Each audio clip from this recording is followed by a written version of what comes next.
Ukrainian and international human rights activists have repeatedly accused the Russian army of deliberately killing Ukrainian soldiers who voluntarily surrendered. According to the norms of international humanitarian law, primarily the Geneva Conventions, such persons should be considered prisoners of war and provided with protection. Russian troops do not adhere to these standards, despite the international reaction. This is reported by the New York Times. 5 Ukrainian drone operators have shared accounts of watching drone footage of their comrades surrendering and then being shot. Some Russian servicemen are so unafraid of responsibility that they themselves post such videos on social media. Journalists recall the incident near Pokrovsk when 16 Ukrainians who had laid down their arms were shot on September the 30th. The video recorded by the Ukrainian prosecutor's office was of such high quality that one of the mothers was able to recognize her son. This phenomenon is especially horrific because of the ability to record events in real time. Whereas war crimes were previously identified after the fact, drones now make it possible to document human rights violations as they occur. Since August, according to the UN mission, 29 cases of killings of at least 91 Ukrainian servicemen who were no longer able to resist have been documented. By comparison, during the same period, 1 case of execution of an incapacitated Russian soldier has been recorded.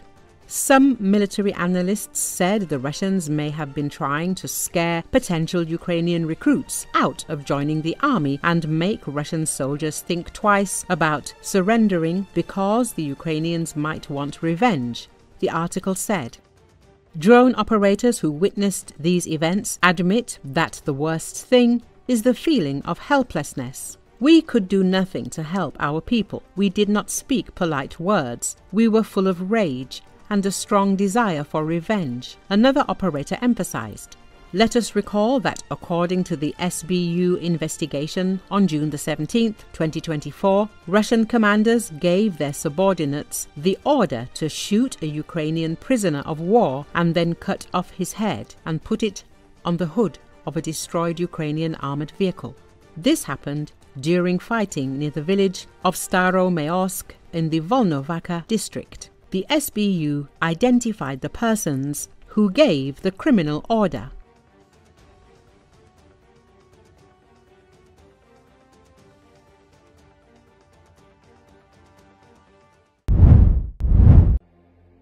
Thousands of people lined the roads around the Houses of Parliament and Buckingham Palace on Monday as British and Allied troops paraded past at the start of 4 days of pageantry to mark the 80th anniversary of the end of World War II in Europe.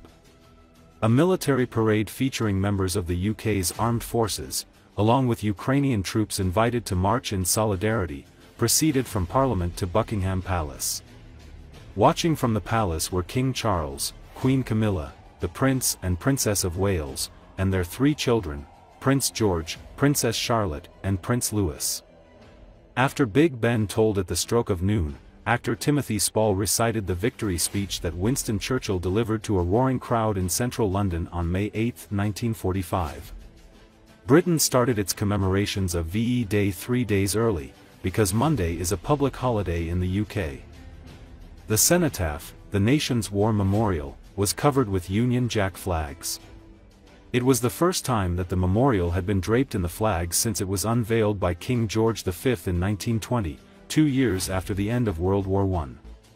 About 1,300 members of the British Armed Forces were joined by troops from the United Kingdom's NATO allies and Ukraine, a nod to the present war in Europe. The procession started in Parliament Square and swept past Buckingham Palace, where King Charles III took the salute.